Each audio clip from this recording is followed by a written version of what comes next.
Bismillahirrahmanirrahim. Terakhir nih, kita perlu mengetahui tanda-tanda cinta dunia.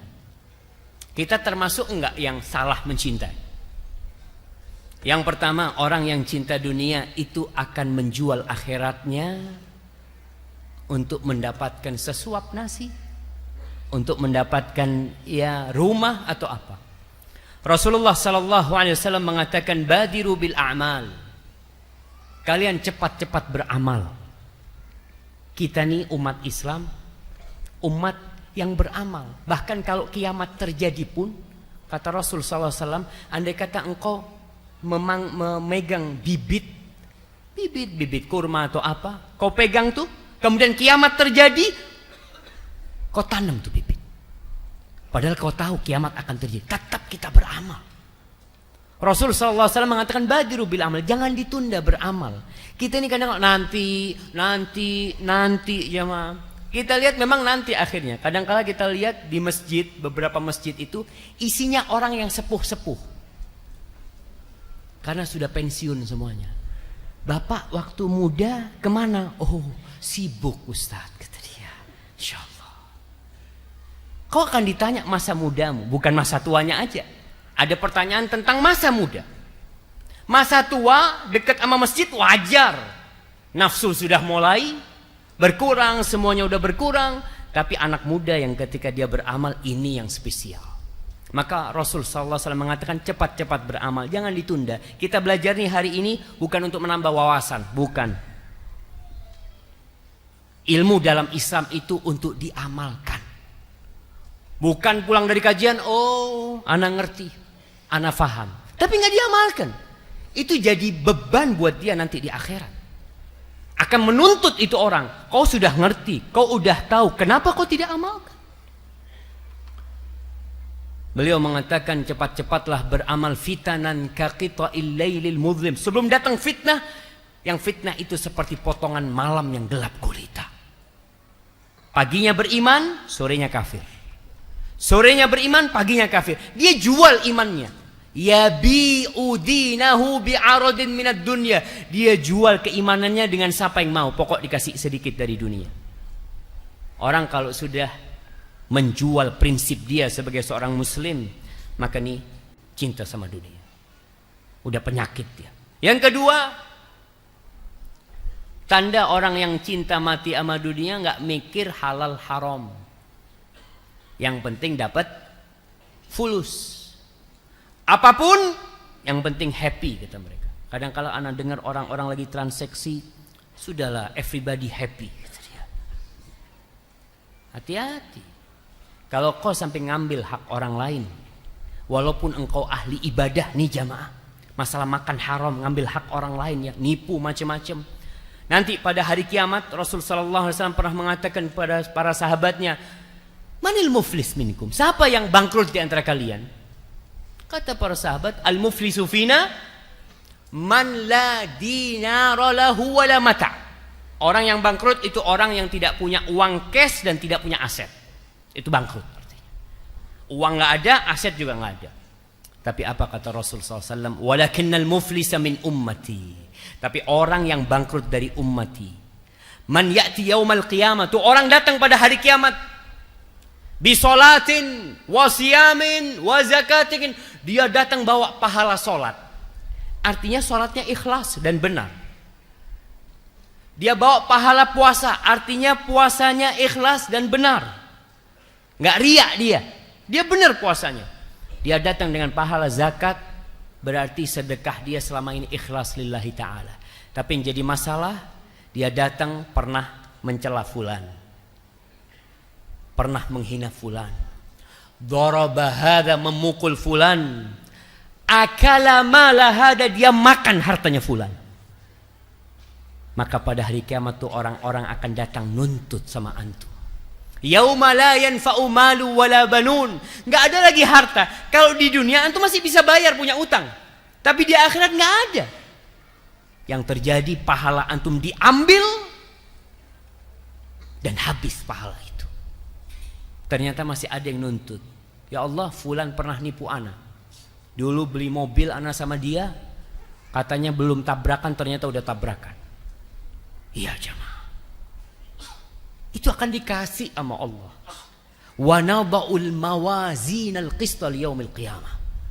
Fala tudlamu nafsun syai'. Kita akan datangkan nanti timbangan-timbangan yang adil pada hari kiamat. Nggak ada satupun yang dizalimi. Nggak ada satupun. Engkau dizalimi sebesar darah, akan datang. Akan datang jemaah. Maka ingat, Rasul sallallahu alaihi wasallam mengatakan, la ya'tiyanna 'alan nasi zamanun la yubalil mar'u mimma akhadhal mal. Akan datang satu masa yang orang tidak lagi peduli dari mana dia dapat harta. Amin halalin amin haram. Dari harta halal atau haram dia nggak mikir. Anak ingin ingatkan masalah riba jemaah ya. Hati-hati riba ini. Di negeri Islam seharusnya umat Islam sadar, belajar. Kalau kita di negeri kafir mungkin nggak paham. Tapi kalau di negeri Islam tanya, baca kitabnya, baca Al-Quran, baca surat Al-Baqarah ayat 180. Baca itu ayat 185 tentang riba, dibaca. Rasul sallallahu alaihi wasallam mengatakan dirhamun riba nih, camkan nih. 1 dirham riba. Ya'kuluhur rajul wa huwa ya'lamu. Yang dimakan oleh seseorang dan dia tahu ini riba. Umpamanya dia deposit, dia dapat bunga, atau dia pinjamkan uang, dia dapat bunga, atau apa saja. Dia makan 1 dirham riba dan dia tahu ini hasil riba, ini hasil nggak halal. Itu lebih parah daripada sittin wa thalathina zanyah, daripada dia berzina 36 kali berzina. Dia kalau 36 kali berzina dibanding dia dengan dia makan riba, lebih ringan dia berzina jemaah. Tapi kita melihat zina, naudzubillah, mudah-mudahan dijaga dari zina. Kalau riba, mana riba Ustaz? Nggak ada riba, ini bunga. Nah, ingat perubahan nama itu membuat sebagian umat Islam terkecoh. Cobalah kalau kita ke bank, lalu bank ngomong, Mas ini bank ini ribanya 2,5%. Haram riba itu, Pak. Haram. Tapi kalau katakan ini bunganya sekian, oh ya nggak apa-apa kalau bunga. Bunga itu indah. Dan ini termasuk permainan media. Merubah bahasa-bahasa yang secara syariat nggak boleh. Ana sering ingatkan PSK. Dulu kita kecil waktu SD, Ana hanya tahu WTS. Kita waktu kecil wanita tuna susila, kita tahu tuh.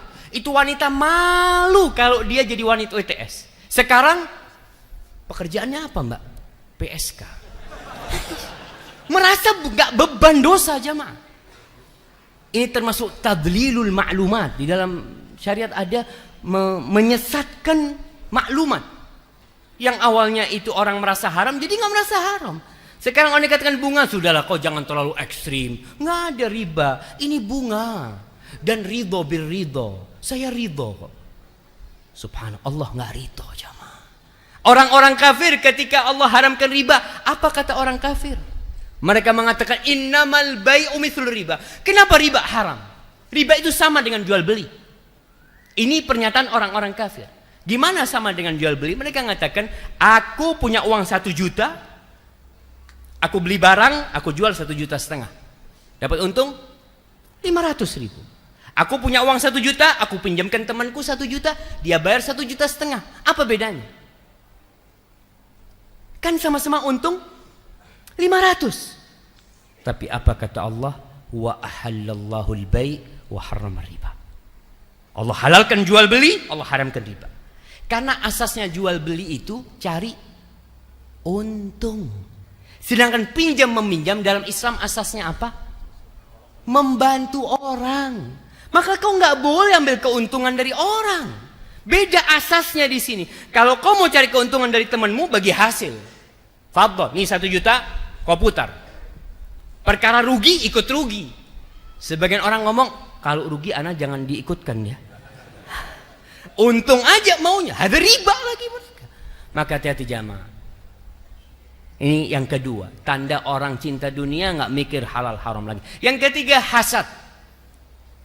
Nggak bisa ngelihat orang lain lebih baik dari dia. Naik pangkatnya fulan, langsung ngamar opnam di rumah sakit. Bapak kenapa opname kata dia? Allah, teman anak naik pangkat kata dia. Apa urusan? Dan itu terjadi. Ada wanita-wanita yang Masya Allah dibawa ke rumah sakit sama suaminya karena murus. Karena apa? Tetangganya ganti mobil. Dia murus-murus.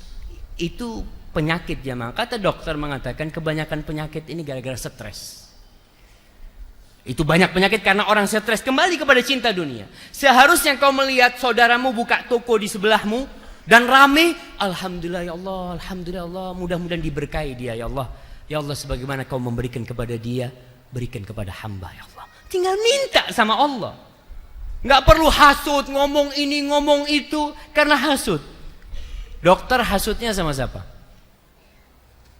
Sama taksi? Nggak mungkin. Mesti sama dokter. Dokter kalau lewat tempat praktek dokter rame, Allahu Akbar. Kok bisa ya? Tapi kalau tukang becak lihat dokter rame seneng, alhamdulillah, parkir dia langsung. Ya, karena cari pelanggan. Alhamdulillah dok, mudah-mudahan rame terus dok. Anak dapat rezeki juga dok. Nah, tapi kalau sudah sama pekerjaannya, naudzubillah, itu hasad jamaah. Dan hasad itu memakan kebaikan kita. Kemudian yang keempat, kalau ngobrol semuanya tentang dunia. Lagi ngobrol kumpul nih orang kalau cinta sama dunia, cinta itu kan di hati. Lisan ini gayungnya hati. Maka kalau ngobrol, Masya Allah, ini ada mobil keluaran baru nih. Masya Allah, ada motor keluaran baru. Kau tahu harga tanah di situ? Kau tahu ini. Dunia, pas satu ngomong masalah agama, langsung cemberut. Ustadz sudah datang nih. Ya, dia kalau sudah ada yang ngomong agama udah gak suka. Maka hati-hati jamaah, kalau kita sudah ngomongnya masalah durian. Kau tahu durian paling enak di sana. Di sana. 1 jam ngomongin masalah durian. Dari tadi kita, ini cinta dunia. Udahlah durian yang di depanmu kau makan, kau katakan alhamdulillah. Selesai. Ini bentuk cinta kepada dunia jamaah. Maka hati-hati. Tatkala obrolan kita hanya berkaitan dengan dunia, maka berarti ada penyakit itu di diri kita. Kemudian yang yang kelima, suka memanjakan diri dengan kenikmatan dunia. Dia selalu ingin tampil. Makanya ada istilah lifestyle ya. Orang itu tidak mau kelihatan jelek. Takut dia. Pakai jam, berapa harga jamnya? Gak mahal Ustaz, 2,5 M. Cincinnya Ustaz, ini murah inilah. Ini batu akik murah, 502 juta anak beli, insya Allah. Dia takut. Rasulullah SAW mengatakan dalam sebuah hadis, iyyaka wat tana'um, fa inna ibadallah laisu bil mutana'imin. Engkau itu jangan terlalu memanjakan dirimu. Hamba-hamba Allah itu enggak terlalu memanjakan dirinya. Artinya kita perlu sekali-kali itu hidup sederhana. Maka jamaah antum yang sudah biasa naik mobil Alphard umpamanya, insyaallah, sekali-kali naik angkot. Rasulullah SAW mengatakan at-tabadzulu minal iman. Sekali-kali kita meninggalkan kemewahan itu termasuk keimanan. Antum biasa naik motor, Masya Allah, moge, karena punya itu. Antum lihat orang kalau naik moge itu nggak ada yang tawadhu. Ada naik moge gini, nggak ada. Orang kalau naik moge, ya Masya Allah. Sekali-kali antum naik, belilah antum motor bebek yang tahun 80. Yang kalau naik, dek. Assalamualaikum. Mau nggak mau antum nggak? Ini nih, untuk membiasakan diri kita. Kalau dunia ini bakal ditinggalin. Engkau sudah membiasakan diri.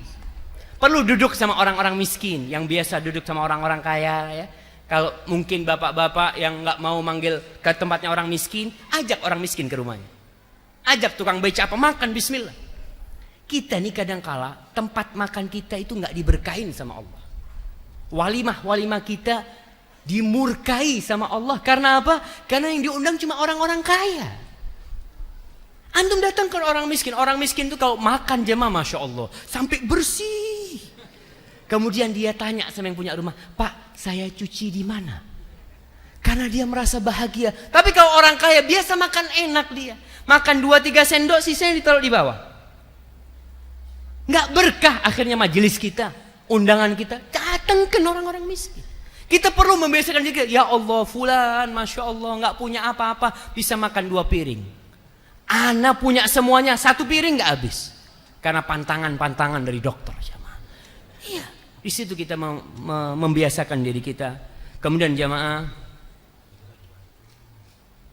orang yang cinta dunia hidupnya susah, nggak bisa tidur malam, susah kumpul sama keluarga. Seharusnya orang kaya itu kan lebih sering kumpul sama keluarga, karena dia udah banyak duitnya kan. Ya udah alhamdulillah kumpul sama keluarga, sama anak-anak. Tapi ternyata sebagian orang, bapaknya kaya raya, anaknya ketemu sama orang tuanya sepekan sekali. Bapakmu kerja apa? Kesian bapakmu ya, baru sepekan sekali bisa pulang. Bapak anak ini orang kaya kata dia. Punya perusahaan di Jakarta, punya perusahaan di mana, jarang pulang. Takut itu karena kecintaan antum kepada dunia. Padahal anak itu aset akhirat antum, yang akan terus mendoakan Rabbil firli wali walidayya warhamhuma kama rabbayani shaghira. Rasulullah sallallahu alaihi wasallam mengatakan, man kanatid dunya hammahu, barang siapa yang dunia menjadi ambisinya. Artinya dia bekerja untuk dunia. Dia bekerja lelah untuk punya rumah, untuk punya mobil. Ja'alallahu faqrahu baina ainih. Allah akan jadikan kefakiran di depan matanya, seperti orang pakai kacamata. Kemana-mana dia itu takut fakir, padahal kaya raya. Wasyattata alaihi syamlah, urusannya Allah cerai beraikan. Itu nggak bisa kumpul keluarga. Ada orang nggak punya bisa umroh setahun 2 kali. Masya Allah, bisa umroh sama keluarganya, padahal dia biasa-biasa aja. Aku yang kaya raya, setahun sekali belum tentu bisa. Karena apa? Urusannya nggak pernah selesai. Ada ini, ada itu, ada itu. Mau tidur malam masih telepon ini, telepon itu, Masya Allah. Kadang-kala bos ini nggak bisa tidur, pekerjaannya udah ngorok. Nah, pekerjaannya nggak ada yang dipikirin. Tidur, besok bangun lagi, kerja lagi. Bosnya, ya Allah, ini fulan belum bayar utang ini belum bayar ini, nggak bisa tidur, dicerai beraikan urusannya. Walam ya'tihi minad dunya illa ma qaddara lahu. Dunia akan datang kepada dia yang sesuai dengan ketentuan, nggak akan lebih. Artinya kalau kau istirahat di rumah, akan datang rizkimu 1 miliar, kau kerja keras tetap 1 miliar. Tapi karena ambisimu, engkau akhirnya tidak bisa berkumpul dengan keluarga, tidak bisa umroh. Anak kadang-kala berpikir seharusnya orang yang kaya itu lebih sering ke masjid daripada orang yang miskin. Kenapa? Alhamdulillah anak duit udah banyak Ustaz. Ngapain lagi? Alhamdulillah perusahaan anak udah jalan semua. Karena tujuannya akhirat. Rasul sallallahu alaihi wasallam sebaliknya mengatakan, "Wa man kanatil akhiratu hammah." Barang siapa yang akhirat itu ambisi dia, ja'alallahu ghinahu fi qalbih. Allah akan jadikan kekayaan itu di hatinya. Dapat berapapun, alhamdulillah, dia akan jadi kaya raya. Wa jama'a lahu syamlah, urusannya Allah sederhanakan, nggak ruwet hidup dia. Dan dunia akan datang dalam kondisi dia nggak mau, dipaksa dunia datang kepada dia. Silahkan kaya raya. Orang Islam kalau bisa kaya semuanya. Rasul sallallahu alaihi wasallam mengatakan, ni'mal malu saleh fir rajuli saleh. Beliau mengatakan sebaik-baiknya harta yang baik itu ada di tangan orang yang soleh. Umat Islam kaya nggak apa-apa, tapi bukan ambisinya dunia. Dia buka perusahaan 1, buka 5 perusahaan. Yang 5 Ustaz ini buat ana di surga sama anak-anak ana. Yang 5 buat makan di sini. Ketika dia punya usaha macam-macam, dia nggak pernah terbebani. Umpamanya bangkrut sana, ya Allah, itu sebenarnya buat engkau ya Allah. Mudah-mudahan kau beri ya Allah. Yang ini nggak jalan ya Allah, kok nggak jalan ya Allah. Ini sebenarnya untuk bangun masjid fulan. Kita tenang hidupnya. Tapi kalau kita itu untuk diri kita, susah hidup kita, sengsara hidup kita. Ahibati fillah,